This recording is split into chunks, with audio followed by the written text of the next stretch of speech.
ఓం నమో శ్రీ కాళికామాత్రాయ నమో నమః. శత్రు మంత్రమమ్మ, మిమ్మల్ని చికాకు పెట్టి బాధ పెట్టి ఇంట్లో సమస్యలు పుట్టించే వాళ్ళ మీద మాత్రం ఉపయోగించండి. ఏకం శత్రు మూల కర్మం యోగం పరిపూర్ణం రక్తం బలి ఏక గ్రహణం పాదగ్రహణ మోక్షం శత్రు ఏకదంతం మోక్షం కరిష్యే జీవితం ఏక పద్మగ్రహణం వారణం సంఘనం యాగం. జీవితంలో కూడా కోలుకోలేనంత దెబ్బ తీయచ్చమ్మా. ఏకదాంతం మూలం మరణం ఏకతత్వం.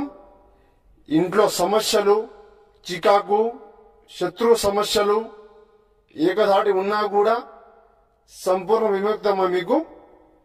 మీకేమైనా సమస్య ఉన్నా కూడా నాకు ఫోన్ చేయండి. శత్రు సమస్య శత్రు బారి నుంచి బయటపడుతున్నామ్మా. ఏకవారణం చేసి ఏక తర్మనక్ష వారం చేస్తానమ్మా. మీకేమైనా సమస్య నాకు ఫోన్ చేయండి అమ్మా. గురుగారు సంపాదించండి. ఓం నమో శ్రీ కాళికామాత్రాయ నమో నమః.